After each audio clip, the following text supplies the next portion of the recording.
Who would be a Wolves fan, eh?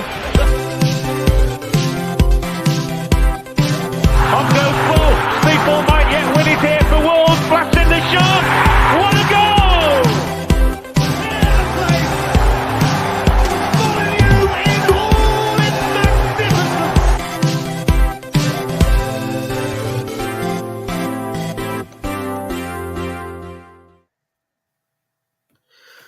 Good evening, everyone. Welcome to your latest Wolves Fancast episode. I'm your host, Little Dan, and this episode is in association with the Sports Social Podcast Network and fcquiz.app. On tonight's show, I've got with me Josh Lem, Gav, and Ishan to talk about yesterday's conclusion to the Wolves pre-season with the 1-0 loss at home to Rayo Vallecano. We'll be talking a bit more in depth about Pedro Neto's departure to Chelsea, along with Hugo Bueno signing on a season-long loan to Feyenoord. How are you, Josh? I know you went to the game yesterday, soaked up the atmosphere, seemed a bit lively. Obviously, the South Bank was full to the rafters as the boys came out yesterday. It did seem to be a nice sort of atmosphere. I do like that Wolves home kit. The more and more I see it. Your thoughts from the day? I think, obviously, like pre-game, quite a bit of excitement. Like, you know, you've seen two new players in the starting 11. You know, loads of excitement there. I've got to be honest. Like, I was dead excited for the game. And you're thinking the worst quality opposition. Maybe we'll score 3 or 4 goals, and you know they get us off to a kick. You know, right into the start of the season. But obviously, wasn't meant to be. But no, I think there's a lot of excitement there. I think the fans, there's so much positivity. And you compare to this time last year, it was like doom and gloom. Every time you go on Twitter, it felt like our downfall was just around the corner, like a further downfall. So yeah, it was good to be back as well. Nice weather, Molyneux in the sun. You can't beat it, can you? Like you said, just literally 12 months ago, me and you was in, I was going to say Croke Park, then the Aviva Stadium, watching Wolves versus Celtic, thinking, do I really know what's going on? I don't think it was properly announced that Lopetegui was on his way out at that point, but the murmurings were there. I remember sort of Matt Doherty's interview after the Celtic game. He was pretty much saying, "It ain't looking good, bruv," and all that sort of vibe. But yeah, things have changed. We had a good pre-season away in America. Obviously, 2 wins over West Ham and Red Bull Leipzig, with a bit of a defeat against Crystal Palace with a much weaker side than the 2 other games. Gav, what's your sort of feelings going into the game yesterday? When you look at sort of the lineup that appeared before kickoff, seemed to be, this is what Gary Neville sort of has in mind for the Arsenal fixture next week. Jose Sarr in goal, the back line of Doherty, Mosquera, Totti and Ryan Aït-Nouri. Midfield of Sarabia, Lamina, João Gomez and Rodrigo Gomez, with Hwang playing this sort of free role behind Strand Larsen. Look at sort of Matheus Cunha and obviously Pedro Neto missing from that squad. Was there any change in that starting lineup you would have made yesterday? Not really. I think Cunha would have been the first one straight in, to be honest. I mean, these preseason games that we play against these Spanish teams, I think you're always quite excited to see the new players because you've seen them in the flesh, ain't you, for the first time, and you want to see them. You know, it's all right seeing them on the TV in the preseason game, but you actually want to see them in person, don't you, really? So I was looking forward to seeing Strand Larsen, but Gomez for me, Rodrigo Gomez, he looked class, hasn't he, all preseason. So for me, I was keen on seeing how he actually played fully, to be honest. But yeah, I think Cunha probably comes in. But for who, I'd probably say, you know, we'll go into the game in a minute. But Hwang, he was playing in that sort of, like, I think someone said in the chat, like a 9.5 sort of role, wasn't it? He weren't a 10, he weren't a false 9, somewhere in between. That would probably be the only change I'd make, really. Do you agree with that, Isha? I had this conversation with a friend earlier on today in regards to Hwang, that throughout the game yesterday, he didn't look overly comfortable in this sort of 9.5 role that Gav's just mentioned. But with sort of Neto leaving, Rodrigo Gomez has sort of come in, hit the ground running. Where do you see Hwang predominantly featuring this season? What do you think is his ideal role in this team? Yeah, I think what Gav says is absolutely hit the nail on the head. I think personally for me, I think he's better on the wing. I don't think he's suited to play the role of striker, but I think he's a very good winger. But obviously now with Rodrigo Gomez having him, you might have to look to play on the other side of the wing. But who knows? He's a good player, and I'm sure he'll find a good spot. We've had a few comments already. Charlie Spliff saying, don't be all doom and gloom, chaps. Ian Darby saying, all the Facebook fans on here in Express & Star saying we are down. What's up with some so-called Wolves fans? I mean, it's ridiculous. I mean, Gary O'Neill said after the Red Bull Leipzig game that it's pre-season. It's going to be there's going to be a bedding in process. Losing Neto is disappointing, and he's going to have an effect on this side. But I'm still going into this season quite positive. I think we've still got some really good players. I think if we can keep Cunha fit, I think that's going to be key for us where we actually finish this season.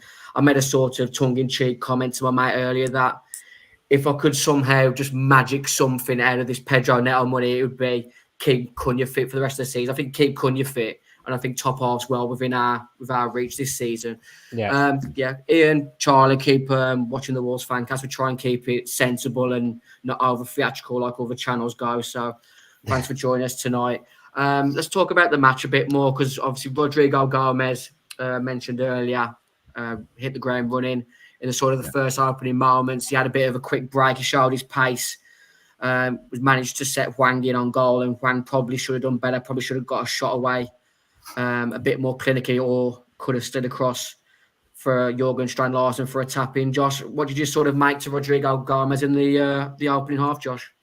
Oh, I thought very exciting. He looked like his work rate was exceptional. A few times the way he'd like track across the pitch. He did it in the second half once as well, where he tracked all the way from the left hand side all the way to the right to recover a ball back that he lost. He looks so exciting. He's so quick. It's like watching Neto again, isn't it? Like without trying to draw comparisons to make you feel better. Stylistically, it's like watching a right footed Neto. Or that's how I felt watching him.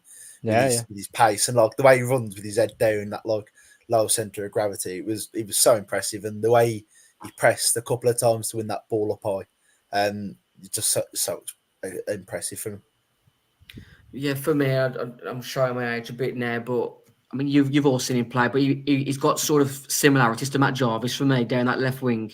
He's got the pace. He's happy to go sort of left and right foot, but there was a few times I found during the match yesterday where he was sort of a bit more trying to cut back onto his right foot to get the cross in. There was a couple of times he then tried to cut back on the left, and I was thinking, just get the ball in the box, because you're allowing their defence to set. I thought one of the big frustrations yesterday was the fact that we didn't really create Strand-Larsen anywhere near enough chances. I can't even remember a chance that he was created, Gav, yesterday. No, he didn't have one, did he? I think there was a chance. I think you mentioned it already when Hwang, he looked for him. He probably should have took the shot on, but I think he was desperate for Strand-Larsen to get that goal. I think they were trying a bit, to a degree, they were trying a bit too hard to try and get his goal, really. I think they were always trying to look for him, really. But yeah, ultimately, he had no chances in the end, did he? And it was a shame, because it would have been nice for him to have got a goal at Molineux right before the season started to get his confidence up. As a striker, he must be thinking, we've played 4 or 5 games, I haven't scored yet, you know what I mean? So I think as a striker, even though it means nothing, it probably does play in his mind a little bit, you know what I mean? It's definitely, he's a striker. The longer he goes without a goal, it is going to start weighing upon him. Obviously, Wolves have only signed him on loan with option obligation for, I think it's like 30 million, but the longer he goes without a goal, that transfer fee is going to weigh on him. And I don't want to there's no sort of comparison to him and sort of Roberto Firmino, but it does seem to be that sort of number 9 that is more likely to be creating chances for his other 4 players than being sort of like a Raul Jimenez who's going to score every other chance that gets created. The one big chance for me yesterday, and this is where Rodrigo Gomez needs to be a bit more clinical with his decision making. He ends up getting in on goal, and you look at that sort of bottom picture on the right. He's either got to be getting a shot away himself there, or he's got to be finding Strand-Larsen for the tap in. That's the one I was on about before. Yeah, sorry, not Hwang. It was this one. Yeah. Frustrating moment that Asian, because you can see the sort of, especially the top right picture, the amount of space that he's got in on goal there to not really work the keeper there or find Strand-Larsen. Frustrating there. Yeah, definitely. But he's had a good pre-season. And when you move to an English club, it's very different. You see players doing very well abroad, but the minute they come here, they do struggle. Yes, we haven't played a Premier League side yet, but we haven't started the league yet. But he's hit the ground running. He's playing very well, and he's a young lad. At the end of the day, the more games he plays, the more experience he's going to get. and the better he will get. Yeah, I thought some of his build-up play was decent at times yesterday. I think there was a bit of a 1-2 with Pablo Sarabia, which Pablo Sarabia fired just wide at the North Bank end earlier on into the game. But I think he's showing decent glimpses. I think that goal is coming. I have been saying it for weeks, lads. He's bound to score next week against Arsenal. I'm not sure where that chance is coming from based on yesterday's build-up play, but I've got faith in him. I think I think someone mentioned it earlier. His work rate was decent yesterday. I think he held off their defence quite well at times. Ian Darby saying Rodrigo Gomez is class and still a lot to learn. Not a fan of Doherty and Sarabia down the right side yesterday. That did cause a lot of our attacks to peter out, didn't it? I feel there was a couple of times where Doherty tried the overlap, but Sarabia tried to cut back. I think there was one chance or sort of one movement in the first half where we had them sort of pegged back, and before you know it, Sarabia was passing it back to Mosquera and was having to rebuild from the back again. It's a story that we've seen so many times, isn't it, Josh? That attack petering out, going back to the back line. I understand it. That's what players have to be rebuilt from the back, but sometimes it just needs a ball into the box, especially when you've got a six foot plus striker in the box waiting. I think that was the thing for me about yesterday. Is it felt like I understand like VALLECANO are not the highest quality team, and it felt like the centre halves had 110 touches each. And the problem for me is like the idea of last season why we struggled at times was because we couldn't get out because we didn't have a big man up top. Yeah. And not once did Sarr try that, like a floated ball into him and you think we'll pick up the second ball. We never tried that once. And in the first half, never put a ball in the box. And then second half, he went off. And we started throwing balls in the box all the time. And there was one that went right across the goal. And you're like, if you'd had your proper strike on there, you'd have scored that. Yeah. It is going to come with time. Obviously, going to a back four is going to start making new patterns of play. I think we've got to keep faith for the moment. Leagues aren't won. Teams aren't relegated in pre-season. You've got to keep the focus on being having a bit of common sense here. It's going to be a long season. There's 38 games to play. Premier League's an unforgiving league, but we're still a good side. We've still got good players, especially in the forward areas. I think if our defence can be steady, I never really felt like VALLECANO was causing us much trouble yesterday. Even the moments where they sort of got in behind Mosquera and Totti's pace and power got us out of a few predicaments. But I still think there's a lot to keep faith in yesterday. The goal came against the run of play to a degree, didn't it? But that Palazon, who actually scored the goal, who looks like a sort of just a creator player on FIFA with his bald head and just default vibes that his sort of template was yesterday. But he looked pretty tidy on the ball, similar to Sarabia. It wasn't a massive bundle of pace beyond anything that he did, but he was really shrewd on the ball, and his strike was a decent goal from outside the box. Jose Sarr couldn't have done much more, Ishan. Nah. Oh, definitely not. It's just, well, I was looking at the goal yesterday, and I was thinking it's one of those goals where you can't blame your defence or goalkeeper. At the end of the day, goals like this happen. You know, it's a good shot. Can't do much about it. Yeah, I don't think Jose Sarr could have done much more. It was just a clean strike. Your thoughts on the goal, Gav? Yeah, exactly the same. You know, he took one touch and he's put it bottom corner. He hit it so hard. I don't know how far it was. Like, what's that, 25 yards maybe? You know, he's hit it well. And I think it's one of those, you just got to applaud him, really. Well, not actually applaud him, but take your hat off to him, really.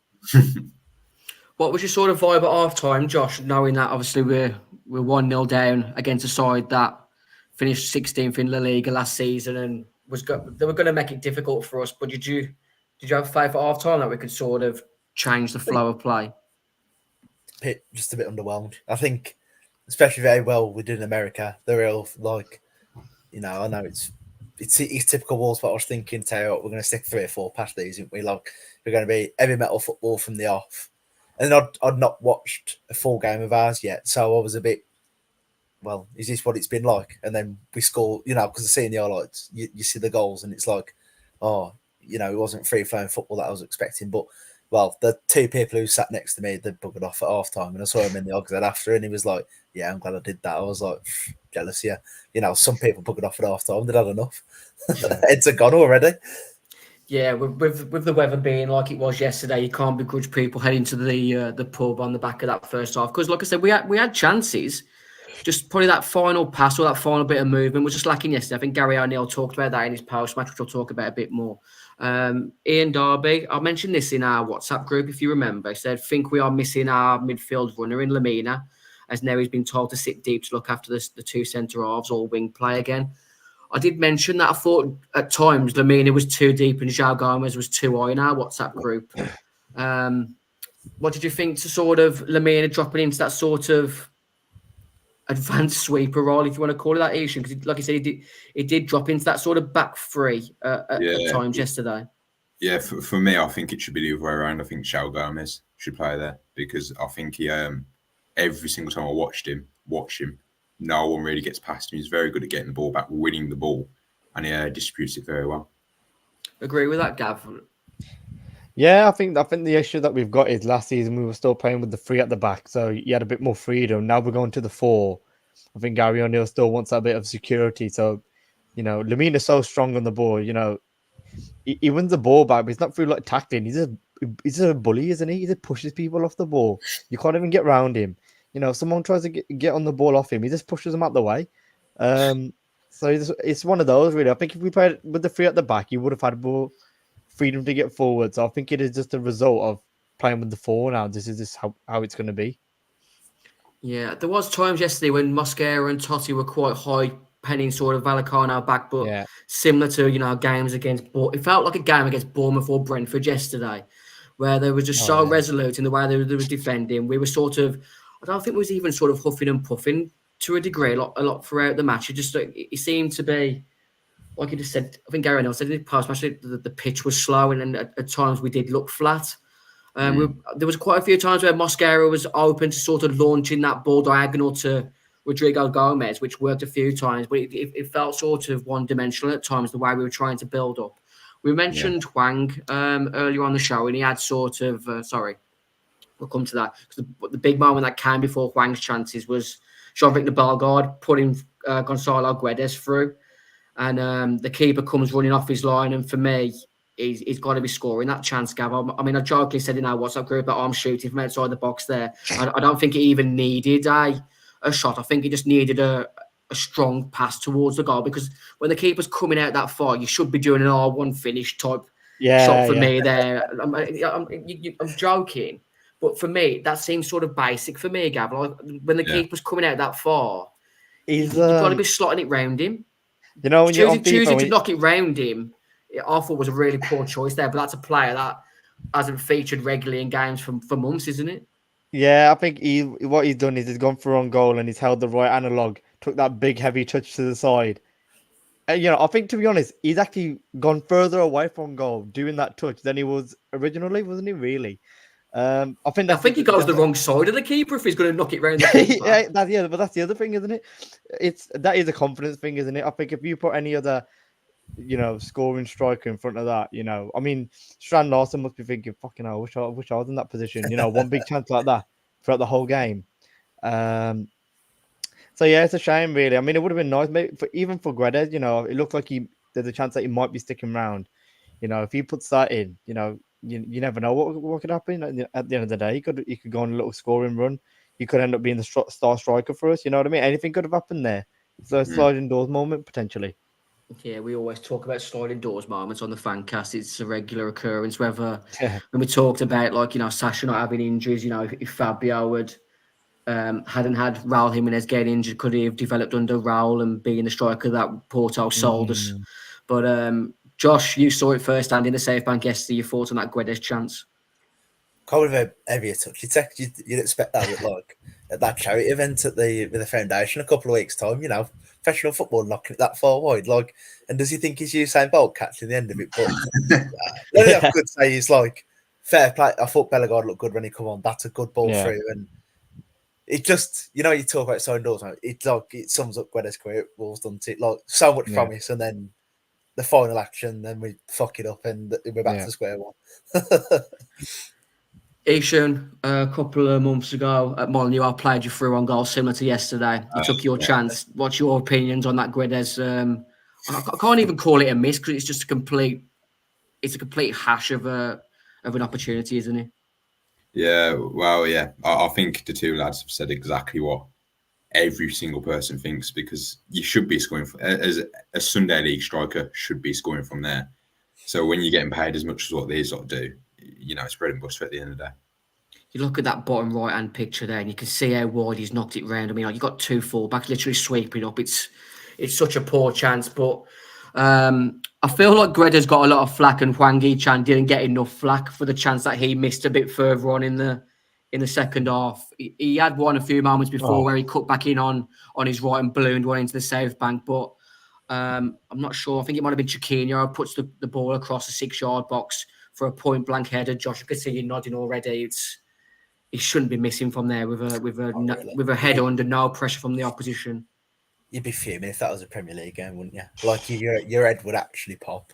Especially like Chiquinho. That was such a great ball in.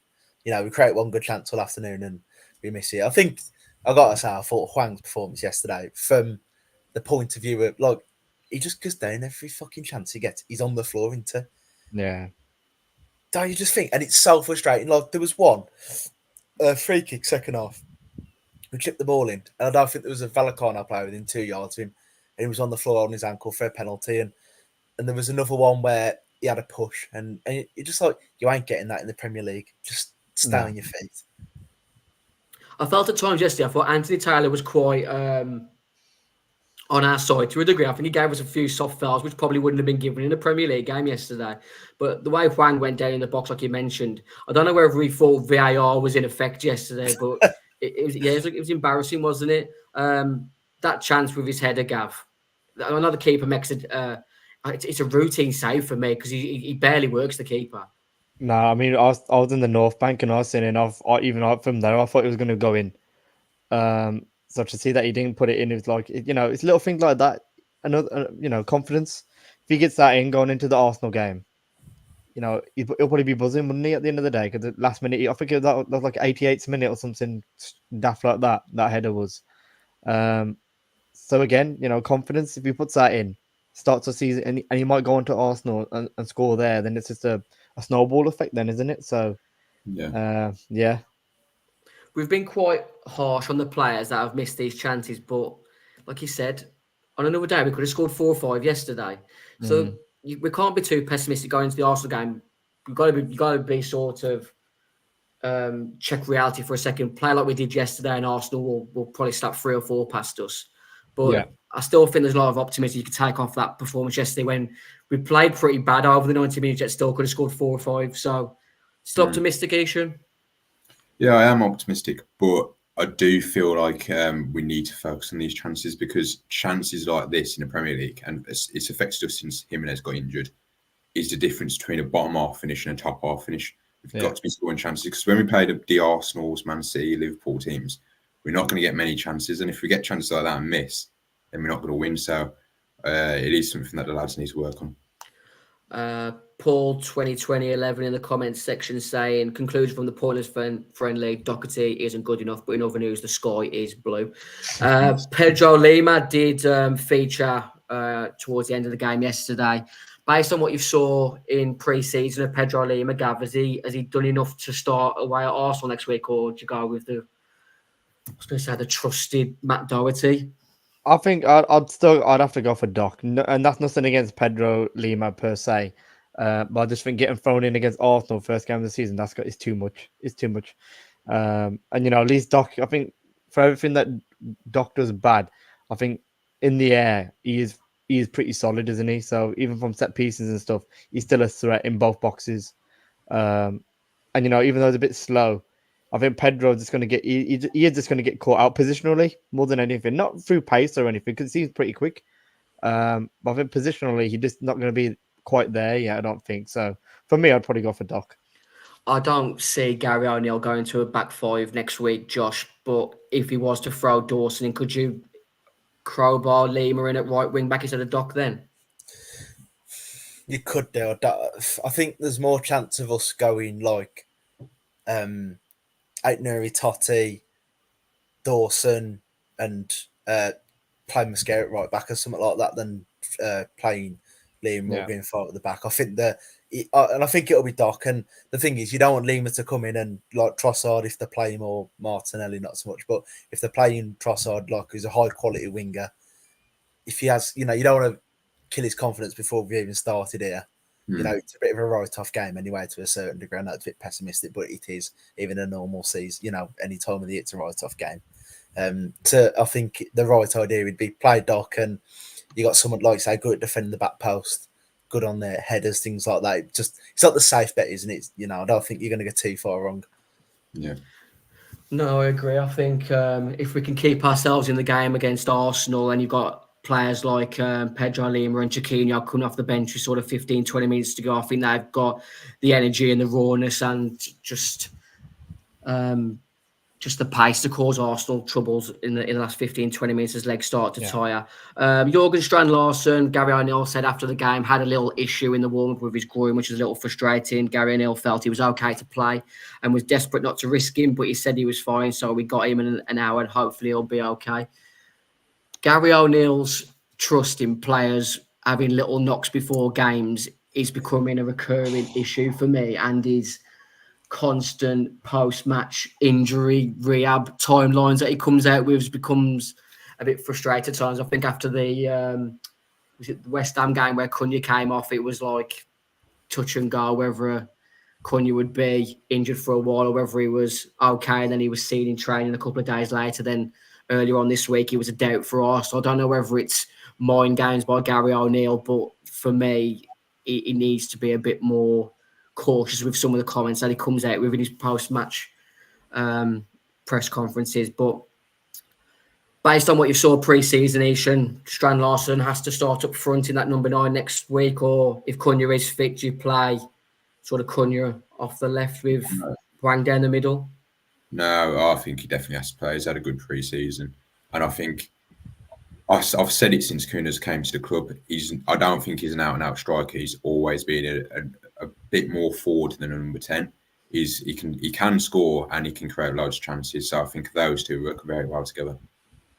Yeah, I think he's got to start. I think I've been saying it for weeks now. He's scoring. So for me to say he's on the bench next week will just be a complete stupid turn of motion. So Paul 2011 has commented again. I'm going to come to you first on this, Josh. Are we going to speak about how average Totti is? What must Santi Bueno must be thinking? I think that's a big statement. It's a big statement, isn't it? I think he's not my. Yesterday I watched and I thought the need for like a centre half is pretty high. I think we need to get one done. But if we're playing a couple of games with Totti there, I'm not going to be too worried. The one that impressed me, just like staying on, I know it's going off subject a little bit, but how good Mascara was yesterday. The way he eats the space in behind is exceptional, isn't it? Yeah. I think he'll get caught out a couple of times. It's a couple of times where like he beat one man, play a ball through the line, and then he's like following his pass, and he's like, "Boy, Strand-Larsen, like, mate, you're a centre half, get back. We're not playing forward anymore."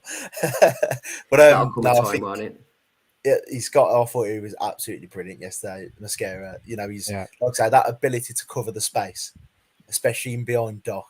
The amount of times like he'd come across and win a tackle or he'd intercept the ball, and you're like, he does look so promising. Yeah, he comes in, he wasn't scared.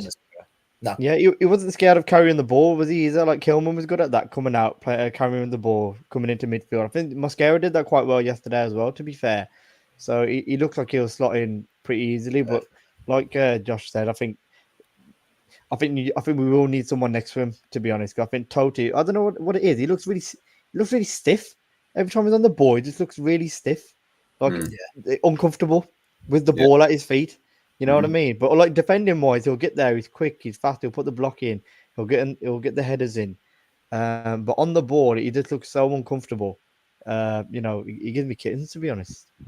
Yeah, he's like a defensive line in NFL, isn't he, Totti? He's big and powerful. But he does look rigid at times. Mr. Buttwide 44 says Totti is a better left back than a centre back. Totti is valued at 20 mil on transfer market. I think Yerson is clear of him. The thing that sort of stood out for me, the way that Gary O'Neill talked about recruitment after the game yesterday, is that they knew Max Kilman, the deal was pretty close a good couple of months before it happened, yet they still haven't brought in a centre half. Whereas obviously we're aware now that Pedro Neto's joined Chelsea, and apparently this was the third bid that Chelsea had made before Wolves had agreed a fee. So the fact that we've not really brought anyone in at centre half, knowing that Max Kilman's been gone a month now, is still a bit concerning for me. I know they've been linked with a few players, Thomas Beelan, David Carmo, Danso, who's the other one, Nico Alvedi. The fact that we still haven't got one through the door a week before the season, a bit concerning for you, Ethan. Oh, definitely. I've been concerned about the way we go about transfers since last season, because we was promised that this season was going to get a ton of money put into the club, which hasn't really happened. And like you said with Kilman, if we're going to lose our main centre-back, you've got to have a replacement ready. And we've lost our centre-back. It was for a good price, probably the best price we could have got, but we haven't replaced him. And with this Toty, I think he's a good player, but he's not a starting Premier League centre-back for me. No. I think he's a good backup, but not a starting Premier League. If we want to get top off, you can't have him playing centre-back. Unless we go for like Arsenal's formula of like 4 centre-backs in defence, I'm not really sure where Totti fits in this back line if we do bring in I won't say an elite, but a quality centre half. It's going to be an interesting summer for Wolves defensively in the recruitment side. Let's have a quick look at some of Gary's comments post match yesterday. I've got quite a lot out of the other games, but I didn't enjoy today. I thought it was flat, and I didn't think we got much out of the game. The way VALLECANO played didn't help us get much from it either, because they were really direct, went 1-0 up quite early and let us have the ball, and we struggled to progress, which we might face sometimes, but it wasn't like a Premier League game today. He followed that on with, it was my least favourite game so far, and sometimes it can be like that. The last game of pre-season, you want it to be everything to get you prepared, and then they go 1-0 up early, it's hot, and then the pitch gets slow, and we were not at our level quality-wise.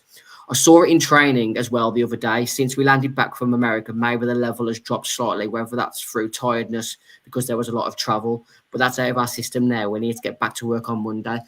When he's bringing sort of flatness and tiredness up a week before the season, that's concerning, Gav.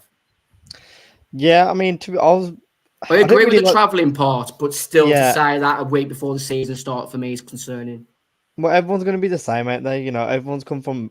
I mean, it felt like the whole Premier League went to America, didn't it? To be honest, it felt like every club was out there. To be fair, but I didn't really like the comment where he said, the way VALLECANO played didn't help us. I mean, you're gonna have that. You're gonna have to break teams down. Teams are gonna come to Molineux and go 1-0 up and do exactly the same thing.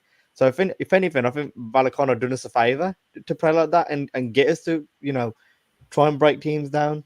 So it's a bit frustrating when he's come out and said, that didn't really help the way we played. At the end of the day, that's over the last, even when Nuno was here, that was one of our biggest problems, wasn't it? Going 1-0 down and breaking teams. We've never done it. It's never happened.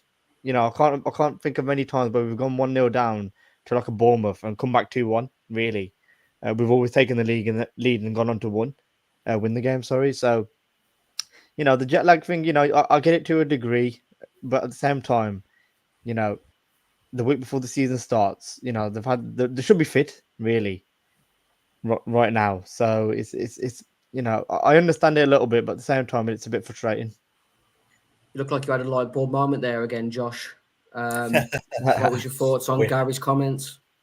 The travel thing. I know this, like, the club arranged it. The club agreed to this. It's on the clubs. It's on the club, and the coaching staff said, if you think that's going to be an issue doing all that travelling, they'll do it. Yeah. Maybe it's a bit cynical for me, but that's how I look at it. If you think that's going to cause you an issue, and like talking about tiredness and flatness, and we're week out of the season, them are the sort of things I'd expect March, April next year. When the season petered off a little bit, not a week to go before the season. I'd like to think the players the levels are going to be up there. I get we all have bad days and things like that. I totally understand that. But then, like I say, tiredness, flatness, it just feels a bit. There's no need for that. It's on the club, and they shouldn't agree to that if that's how they feel about it. If that's what they come back, maybe you play your games in one place. You're traveling through America next time. You play them in one place. You play 3 games in one place or something like that.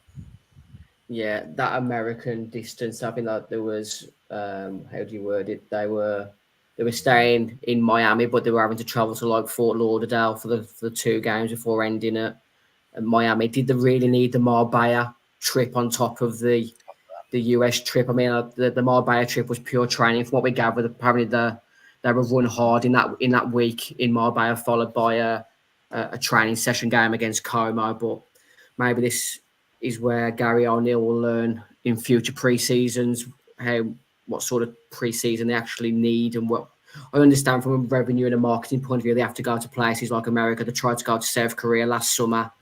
So they've got to try and venture those places, but they need to be a bit cute. Like I said, they need to be playing all three fixtures in one place instead of supplementary travel on top of the already long travel distance that they were playing. So have a look at some of the comments. Obviously, on Friday, Gary O'Neill was announced that him and his backroom staff had signed until 2028, which was happy with that news. 2028, Josh. I think previous years, Wolves managers have only had 1 year of an option for a second, so they do have a lot of faith in him, giving him a 4-year contract. That's the thing, isn't it? Like when he come in last summer, and we was all like, he's just a bit of a full guy and like rush replacement. They give him a 3-year deal last summer, which was like a big show of faith in the conditions. You'd have thought, 5 days ago before the season, O'Neill's second ever job, we're doing him the favour. You'd have thought that they'd give him like a 1-year rolling deal or something like that. Yeah. But they give him 3 years last season.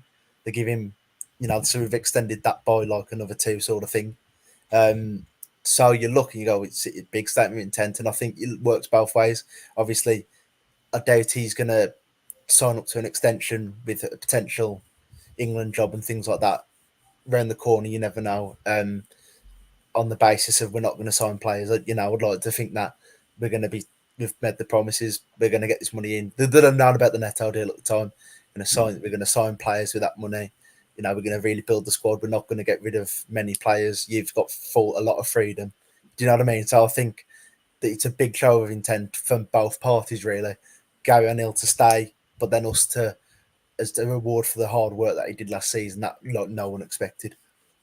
There is a bit of relationship building which looks quite strong from the outset, Ishan, with Hobbs and Gary O'Neill. Some of the comments that they came out with in the post yesterday. We've signed a lot of young players, and hopefully we can sign a few that can help us in the here and now, as long as some more young ones. As a club, we try to sign ones who are going to add value to the football club. Rodrigo Gomez and Pedro Lima especially.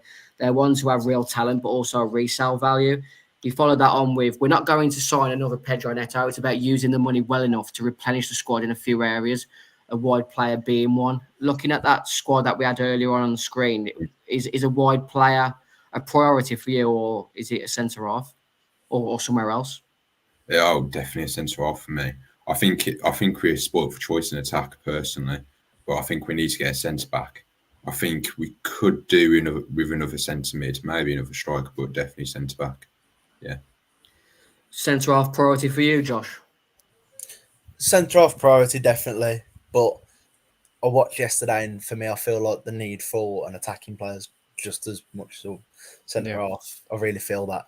I felt like yesterday we saw a lack of quality. I know Cunha didn't play, of course, but I felt like there was a real lack of quality up front.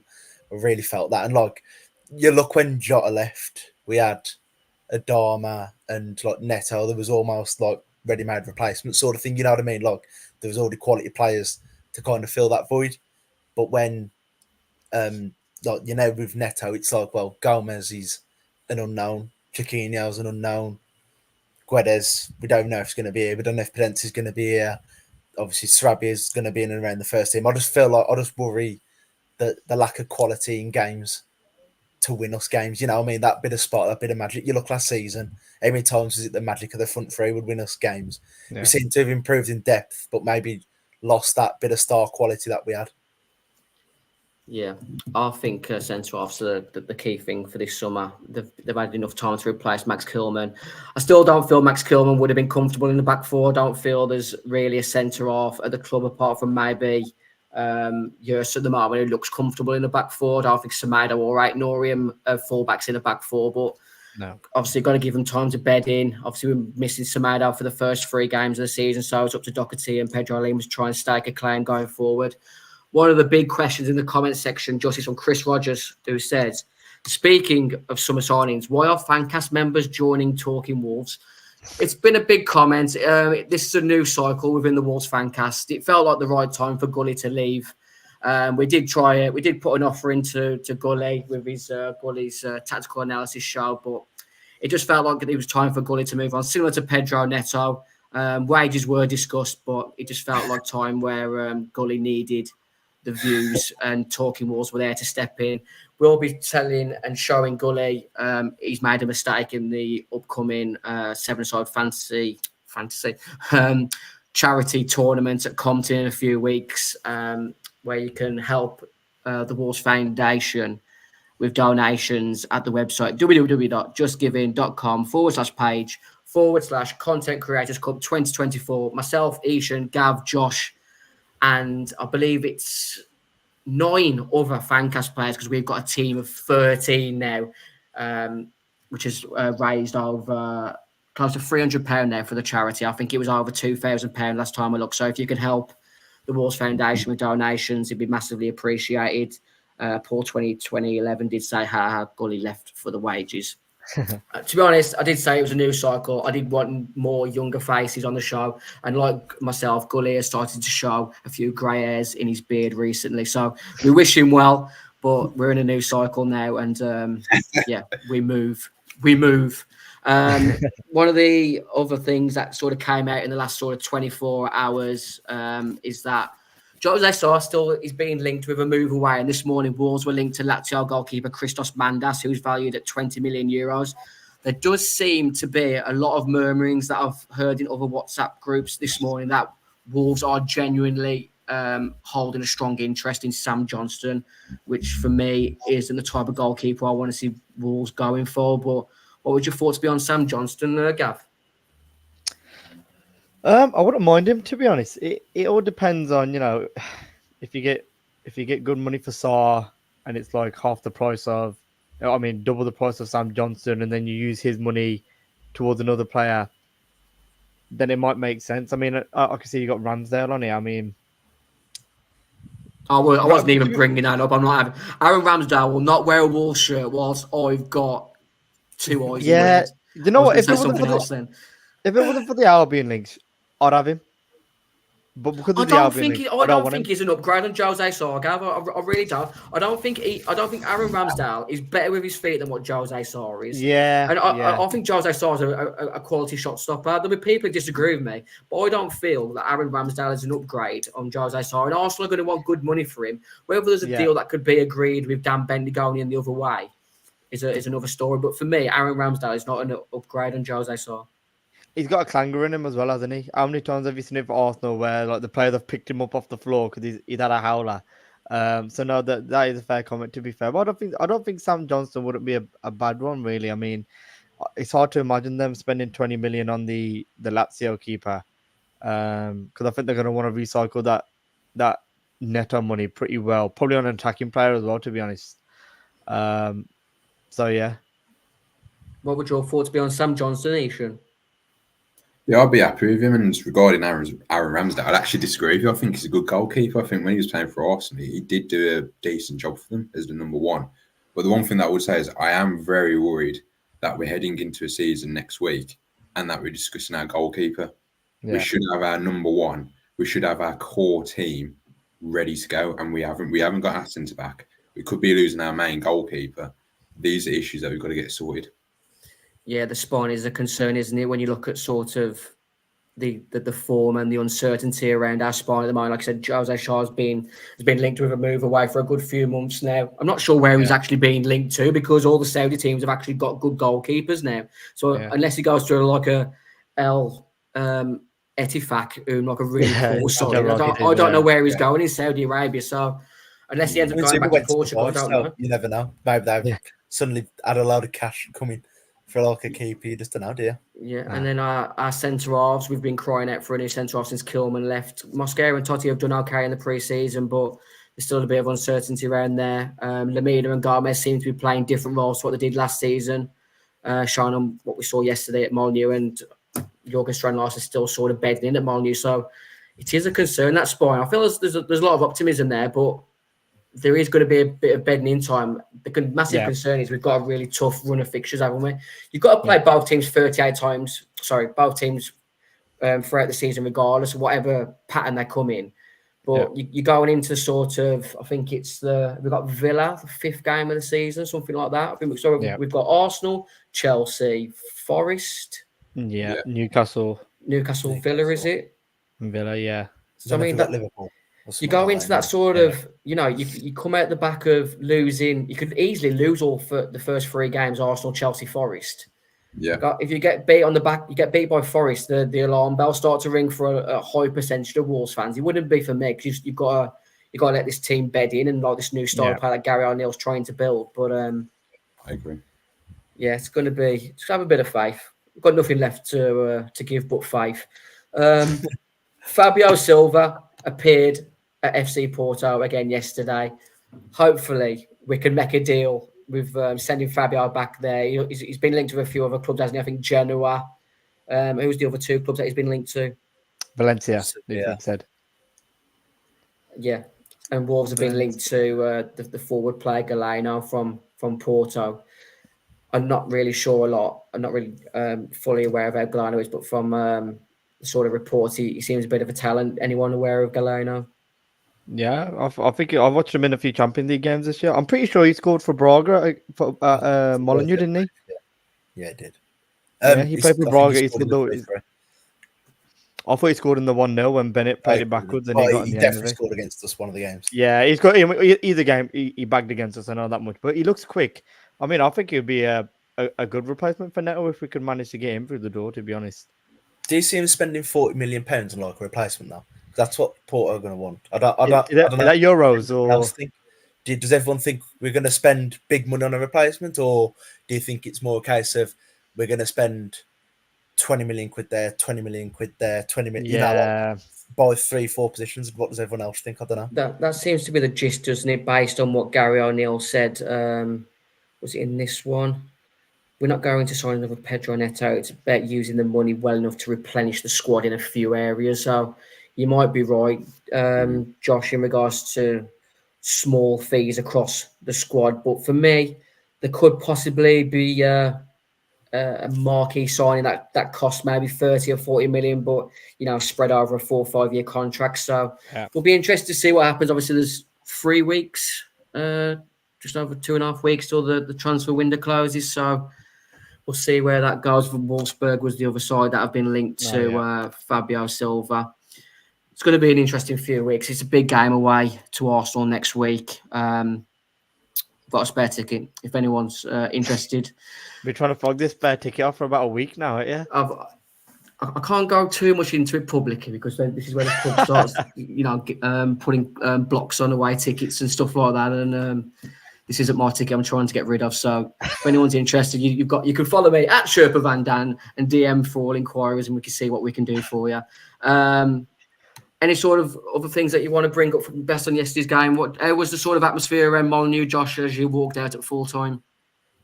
I think a bit flat. Just the atmosphere kind of mirrored the game. I had some bloke. I was sitting there for a change, which was quite nice because I could see the other end of the pitch. Normally sitting row B, I don't see bugger all. But I had some bloke behind us about 10 minutes into the second half shout, "Fucking sort it out, Gary. This is shit. This is." So Ed Loss has arrived, and we ain't even got to the first game. That's a proper good dog comment as well, man. Yeah, it's a bit it was just a bit flat, and that lad who next to us, I saw in the pub after, he was like, "Yeah, this is I'm glad I left," and makes fun things into it, just going slightly back to the keeper. I've got a real feeling we're going to sign one. There's too many links. I mean, Ornstein's the growth of the game in the transfers, and it's interesting. Johnston, but I wonder if it's a case of we're going to sign Johnston to compete with Sarr, and then if we sell Sarr, we'll get rid of Bentley and swap deal with Ramsdale and then have 2 new keepers. Well, that's like dominoes falling there, Joshua. But yeah, I love that comment the other day you put in the group chat, Dan. Right, it's like if you think these rights are bad, and imagine that Clay baggy in a Wolves shirt or something like that. And I was pissing myself at that. That was classic. I can't stand Aaron Ramsdale. I don't think he's a good keeper. I genuinely Why don't. don't you like him so much? I just don't. I feel he's overrated. And he's had like what two relegations already on his CV with Sheffield United, and did he get relegated with Bournemouth as well? Yeah, I think so. Yeah, but was it a shock for you when you got dropped for Raya off the back of that good Arsenal season for Arsenal? I think it was for everyone at the time, but you see how much sort of David Raya has been a lot more competent compared to Aaron Ramsdale. I mean, like a lot of people were sort of, sort of having doubts about Arteta's decision, but I feel if it wasn't just for Man City being the juggernaut that they am, I think Arsenal would have coasted to the league title last season, similar to they should have won this. They should have won the season before, and I think Aaron Ramsdale was culpable for a lot of the reasons why they didn't win it the season before. I think a lot of it probably just stemmed to the fact that he's got Albion links, and I'm very stubborn when it comes to things like that. Steve Bull didn't even play for Albion; it was Stephen Bull who played for the Albion. I don't even know this Steve Bull. I'm stubborn like that. Thanks for joining myself, Josh, Ishan, and Gav on tonight's Wolves Fancast episode, a part of the Sports Social Podcast Network. As you've seen recently, we've collaborated with fcquiz.app. And the last time we did this on the show, we embarrassed ourselves massively by not being able to guess who the player was in their Who Am I section. So on tonight's, no one would have got that apart from Gully, who got it with a second go in our WhatsApp group. But that's the reason why he's moved to Talking Wolves, because he's a superior being when it comes to football knowledge. But on this week's FC quiz app, there is a weekly section called Silly Season. Can you see the screen there? So week 9 of the Silly Season section on fcquiz.app is the questions. And the first question is, how many clubs has Alexander Sorloth played for during his career, including Atletico Madrid? 11, 9, 7 or 13? I'll go 9. Let's all go for 9.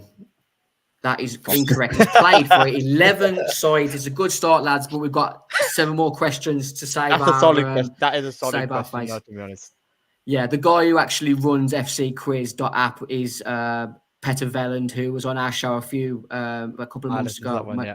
Yeah, and he's a Norwegian fan, so obviously he's crowbarred Alexander Sorloth in there. Question 2 on fcquiz.app is Borussia Dortmund have loaned the right back Jan Kuit off Man City. Which club did he play for in the 23-24 season? Was it Gino? I don't know. Yeah, I would have said that. I would have said that as well, yeah. We've gone for Girona, and thankfully that is the correct answer for question 2 of 8. Question 3. Which promising Portuguese player has Paris Saint-Germain got their clause into? Correct answer is João Neves. Yeah. Another player that Wolves were linked to, along with so many players, Gonzalo Ramos. I'm trying to think, Ruben Diaz in the portfolio. Antonio Silva. Yeah, Antonio Silva. Him as well, yeah. Andre Silva.